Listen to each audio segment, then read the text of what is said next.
Hello বন্ধুরা, আজকের এই ভিডিওতে আমরা আপনাদের জন্য একটা আলাদা গল্প নিয়ে এসেছি, যেটা আপনাদের ভাবাতে বাধ্য করবে যে এসব কিভাবে হচ্ছে এবং কেন হচ্ছে। মুভির ঘটনা শুরু হয় 1865 সালে, যখন আমেরিকান গৃহযুদ্ধ চলছিল। এ সময় ভার্জিনিয়ার একটা জেলে ইউনিয়ন সৈনিকের একটা দল বন্দী ছিল, যাতে সাইরাস নামের এক ক্যাপ্টেন ছিল। এরপর সেখানে একজন নিউজ রিপোর্টার আসে। এ সময় এই রিপোর্টার এয়ার বেলুন সম্পর্কে কথা বলতে থাকে, কারণ তখনকার সময় এয়ার বেলুন নতুন আবিষ্কার হয়েছিল। তখন সেখানে থাকা অফিসার তাকে কথা বলতে নিষেধ করে, কিন্তু এতে সে চুপ না করে আরও বেশি কথা বলতে থাকে। তখন অফিসার রাগ করে সেখানে বন্দুক চালিয়ে দেয়। গুলির শব্দ শুনতেই সেখানে বোমা বর্ষণ হতে শুরু করে, যেটার সুযোগ নিয়ে সব কয়েদি সেখান থেকে পালিয়ে যায় আর জঙ্গলের ভেতরে গাছের আড়ালে লুকিয়ে পড়ে। তখন ক্যাপ্টেন এবং নিউজ রিপোর্টারের মধ্যে কথা চলে। তখন তারা দুজনের ব্যাপারে কথা বলে। তখন নিউজ রিপোর্টার এখান থেকে পালানোর পরিকল্পনা করে। এরপর রাতের বেলা সেখানে থাকা সবাই এয়ার বেলুনের সামনে গিয়ে লুকিয়ে পড়ে, কারণ তারা এই এয়ার বেলুনের মাধ্যমে এখান থেকে পালানোর পরিকল্পনা করছে। এয়ার বেলুনের সামনে দুইজন অফিসার দাঁড়িয়েছিল। তখন কয়েদিরা একটা বড় পরিকল্পনা করে এবং সেই অফিসারদের বলে যে ক্যাপ্টেন এখান থেকে পালিয়ে যাচ্ছিল আর আমরা তাকে ধরে এনেছি। তখন অফিসার দুইজন খুবই খুশি হয় এবং তাদের বন্দুক নামিয়ে নেয়। তখন পেছনে থাকা ক্যাপ্টেনের এক সঙ্গী একজন অফিসারের ওপর বন্দুক চালিয়ে দেয় আর সবাই দ্রুত এয়ার বেলুনের উপরে বসে পড়ে। তখন গুলির শব্দ শুনে বাকি অফিসাররা কয়েদিদের ধরতে আসে। তখন নেবো নামের একজন কয়েদি দ্রুত বেলুনের দড়ি কেটে দেয়, যাতে বেলুন হাওয়াতে ভাসতে শুরু করে। তখন অফিসার, যাকে সবাই সার্জেন্ট হিসেবে জানে, সে এয়ার বেলুনটিকে নিচে নামানোর জন্য দড়ি ধরে, কিন্তু সে বেলুনটিকে নিচে নামাতে পারে না এবং সেও বেলুনের সঙ্গে উড়ে যেতে শুরু করে। তখন গিডিয়ন নামের একজন কয়েদি দড়ি কাটতে শুরু করে, যাতে করে অফিসার সার্জেন্ট ওপরে উঠতে না পারে। তখন ক্যাপ্টেন তাকে এটা করতে নিষেধ করে। তখন নেবো এবং আরেকজন কয়েদি তাকে উপরে ওঠাতে শুরু করে। উপরে আসার পর সে সবার ওপরে বন্দুক তাক করে এবং বেলুন নিচে নামাতে বলে। তখন নিউজ রিপোর্টার তাকে সামলাতে শুরু করে। এই হাতাহাতির সময় নিউজ রিপোর্টারের গুলি লেগে যায় আর সে নিচে পড়ে যায়। তখন নেবো অফিসার সার্জেন্টকে নিচে ফেলানোর চেষ্টা করে, কিন্তু ক্যাপ্টেন পুনরায় তাকে রক্ষা করে। তখন অফিসার সার্জেন্ট ক্যাপ্টেনকে ধন্যবাদ জানায়। এভাবে বেলুন অনেক দূর এগিয়ে যায়। সেখানে আকাশে আজব বিদ্যুতের ঝলকানি দেখা যাচ্ছিল। তখন আকাশে এক আজব পোর্টাল খুলে যায়। এই পোর্টালটিকে ব্ল্যাক হোলের মতো লাগছিল। তখন বেলুন পোর্টালের দিকে এগোতে থাকে। এরপর এক সময় পোর্টাল বেলুনটিকে নিজের মধ্যে টেনে নেয়। পরের দিন সকালে চোখ খোলার পর তারা দেখতে পায় তারা একটা দ্বীপে চলে গেছে। এখানে তারা কি সময় যাত্রা করেছে নাকি কোনো দ্বীপে তাদের বেলুন ক্র্যাশ করেছে সেটা তারা বুঝতে পারে না। সেখানে চারদিকে কোনো প্রাণের অস্তিত্বই ছিল না। এছাড়া ক্যাপ্টেনকেও কোথাও দেখা যাচ্ছিল না। সার্জেন্ট এই কথা শোনার পর চিন্তা করার বদলে খুশি হয়। তখন সে বলে, এখন আমি তোমাদের ক্যাপ্টেন। কিন্তু নেবো এমনটা মানতে রাজি হয় না, আর সে সার্জেন্টকে বলে, তুমি নও, আমি ক্যাপ্টেন। কারণ নেবো মনে করে যে ক্যাপ্টেনের সঙ্গে সার্জেন্ট খারাপ কিছু করেছে। তখন সার্জেন্ট নেবোকে নিয়ে মজা করে এবং বলে যে এই কালো মানুষটা নাকি আমাদের ক্যাপ্টেন হবে। কিন্তু নেবো তার কথায় কান দেয় না এবং তার বন্ধুদের বলে, তোমরা ক্যাম্প বানাও আর আমি খাবার জোগাড় করতে যাচ্ছি। এরপর সার্জেন্ট আগুন জ্বালানোর চেষ্টা করে, কিন্তু আগুন জ্বলে না। তখন সে রাগ করে। অন্যদিকে নেবো এবং বাকি সঙ্গীরা মাছ ধরে এবং আগুনও জ্বালায়। এরপর তারা রাতে মজা করে ডিনার করে। এসব দেখে সার্জেন্টও তাদের সঙ্গে যোগ দেয়। এরপর তারা কিছু সময় গল্প করে এবং তারপর ঘুমাতে যায়। এরপর শেষ রাতের দিকে টম নামের একজন ঘুম থেকে উঠে একটু হালকা হতে জঙ্গলের ভেতরে যায়। সেখানে যাওয়ার পর সে দেখে গাছের ডাল নড়াচড়া করছে এবং যেন কেউ চিৎকার করছে, আর তখনই কিছু একটা তাকে টেনে নিয়ে যায়। সকালে উঠে নেবো সার্জেন্টের ওপর সন্দেহ করে, কারণ সে টমের সঙ্গে খারাপ কিছু করতে পারে। কিন্তু সার্জেন্ট বলে যে সে ভীতু হওয়ার কারণে এখান থেকে পালিয়ে গেছে আর আমি তাকে কিছুই করিনি। তখন জন সেখানে মাটির ওপরে টেনে নিয়ে যাওয়ার চিহ্ন দেখতে পায়। এটা দেখে সার্জেন্ট এবার পিছু নেওয়ার জন্য বলে, আর সার্জেন্ট টমকে খোঁজার জন্য তাদের সাহায্য করার কথা জানায়। কিন্তু নেবো তার সাহায্য চায় না, তাই সার্জেন্ট অন্যদিকে চলে যায়। এরপর নেবো এবং একজন সঙ্গী সামনের দিকে গিয়ে রক্তের দাগ দেখতে পায়, আর কিছুটা দূরে তারা টমের দেহ দেখতে পায়। টমের অবস্থা অনেক খারাপ ছিল। এতে তারা বুঝতে পারে যে এটা কোনো মানুষের কাজ নয়। এরপর আমরা দেখতে পাই দূর থেকে কেউ তাদের উপরে নজর রাখছে, কিন্তু এটাকে সেটা আমরা সামনের দিকে জানতে পারবো। তখন সার্জেন্ট জঙ্গলের মাঝে একটা বিশাল বিলাসবহুল বাড়ি দেখতে পায়। এটা দেখে সে অবাক হয়ে যায় যে এখানে বাড়ি আসলো কিভাবে, কারণ এই দ্বীপটি সমুদ্রের মাঝখানে অবস্থিত। কিন্তু এসব চিন্তা না করে সে ঘরের ভেতরে চলে যায়।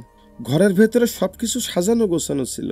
এটা দেখে মনে হচ্ছিল যেন কেউ এগুলো কিছুদিন আগে তৈরি করেছে। এরপর সেখানে আকাশে আবারও বিদ্যুতের ঝলকানি দেখা যায়। তখন আবারও একটা পোর্টাল খুলতে দেখা যায়। তখন একটা আধুনিক যুগের প্লেন এই পোর্টাল দিয়ে এখানে এসে পড়ে। এরপর তারা সেখানে গিয়ে দেখে ক্যাপ্টেন আগুনের মাধ্যমে কিছু আজব প্রাণীকে তাড়িয়ে দিচ্ছে। এ সময় সেখানে দুইজন মেয়েকে দেখা যায় যারা আপন বোন ছিল, যাদের নাম জুলিয়া এবং অ্যাবি, যারা এই প্লেনে ছিল। তখন তারা বলে হঠাৎ প্রকৃতি খারাপ হতে শুরু করে এবং প্লেনের কন্ট্রোল চলে যায়। তখন তারা দ্রুত সেখান থেকে বের হতে চায়, কারণ প্লেন ক্র্যাশ হওয়ার পর গ্যাস লিক হচ্ছে। এরপর তারা কিছুটা দূরে যাওয়ার পর সেখানে বিশাল ধামাকা হয়। তখন সেখান থেকে সব প্রাণী পালিয়ে যায়। এরপর ক্যাপ্টেন সবার কাছে টম এবং সার্জেন্টের ব্যাপারে জিজ্ঞেস করে। তখন বাকিরা বলে টম আর নেই, কিন্তু আমরা জানি না কে তাকে শেষ করেছে, আর সার্জেন্ট কোথায় চলে গেছে কেউ তা জানে না। তখন জুলিয়া বলে যে অ্যাবির পায়ে আঘাত লেগেছে, তাই এখানে আমাদের শেল্টার বানাতে হবে। তখন তারা সবাই এটা করতে রাজি হয়, কিন্তু সেখানে চারপাশে আগুন জ্বালিয়ে রাখতে হবে যাতে আজব প্রাণীগুলো সেখানে না আসে।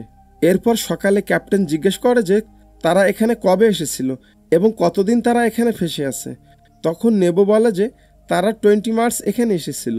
তখন জুলিয়া বলে যে এখন তো জুলাই মাস চলছে। তখন তারা অবাক হয়ে যায় যে এটা কিভাবে হতে পারে। তখন ক্যাপ্টেন বলে যে আমরা একটা যুদ্ধ থেকে পালিয়ে এখানে আটকে গেছি।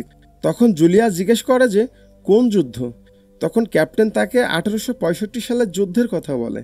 তখন জুলিয়া বুঝতে পারে যে এরা অন্য টাইম লাইন থেকে এসেছে। আসলে তারা বারমুডা ট্রায়াঙ্গেলের মাধ্যমে ভিন্ন ভিন্ন সময় থেকে এখানে এসে ফেসে গেছে। এরপর ক্যাপ্টেন জুলিয়াকে বলে যুদ্ধটি আমেরিকা জিতে গেছে। এটা শুনে সেখানে থাকা ক্যাপ্টেনের সঙ্গীরা খুবই খুশি হয়। এরপর তারা সবাই দ্বীপটিকে ঘুরে ফিরে দেখতে শুরু করে। এরপর তারা সেই ঘরে যায় যেখানে সার্জেন্ট গিয়েছিল।